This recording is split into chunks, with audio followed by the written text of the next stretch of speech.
Hello mga ka-members. Magandang hapon sa ating lahat diyan. Kumusta tayo? Pag-usapan today ang tungkol sa cash gift ilalim ng Expanded Centenarian Act, no? Yung mga grantee, talaga namang matatanggap ba nila 'yon? So, may panoorin tayo na video, no? Maikling video lang mapanoorin natin from NCNC. Okay, so if bago ka pa lang sa ating channel, please yung subscribe, like, share, and click the notification bell para updated ka sa lahat ng mga video uploads natin. Alright?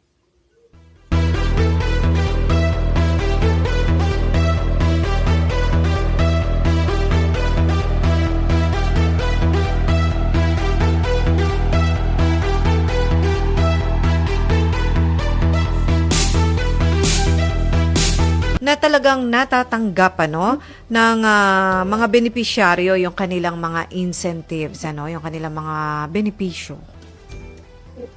Okay. Ma'am, alam niyo po, sa NCSC, meron na po tayong 16 regional offices nationwide.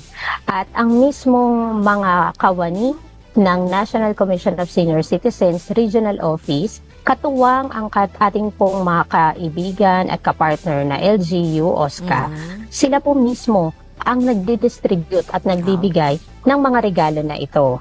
Ini-schedule po ito sa kanilang LGU once a quarter po ang ating cash gift distribution na tinatawag. Kaya natitiyak po talaga natin na wala po tayong ghost grantee na po. Kasi nakikita po namin sila face to face. May pagkakataon pa nga po na pinupuntahan po sa bahay kasi may mga limitasyon po na ang ating po mga nakatatanda. So marami po sa atin ang nag-home visit at doon po nila inaabot at ina-award itong gift na ito, ma'am.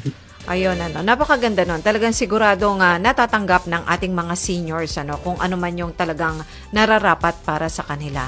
At walang, sabi nga ni ma'am, walang ghost na na makatatanggap nito. Na alam naman natin na ngayon napakarami pong mga ganyang usapin.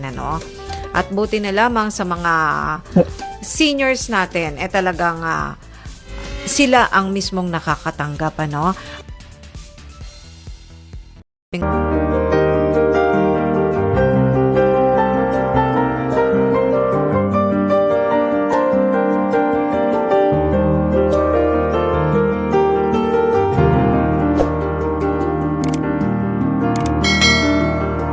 Gusto mo bang matuto paano magsimula ng profitable at legit na online business kaso hindi mo alam paano? Tapusin mo tong video na ito dahil ipapakita ko sa iyo yung super app na pwede mong gamitin at legit opportunity na pwede mong subukan para magaya mo sila. Arnel na kumita ng 39,999 pesos commission in just one day. Si Roy na kumita ng 12,499 pesos commission from just one sale. Si Irene na kumita ng 3,999 pesos commission from just one sale also. Si Elaine na kumita ng 23,999 pesos commission in just one day. Si Camille na kumita ng 3,999 pesos commission from just one sale. At si Dave na kumita ng 19,199 pesos commission in just one day. At marami pang iba. Ituturo ko din sa iyo yung 3 simple steps paano mo magamit itong super app na ito simula ngayong araw na ito. Ito yung super simple, super bilis at siguradong paraan para makapag-start ng business na kumikita ng unlimited commissions online. Kapag sinubukan mo din ito at kapag ginawa mo lahat ng ituturo sa mga training, magsisimula kang magka-sale at kumita ng mga commissions katulad nila.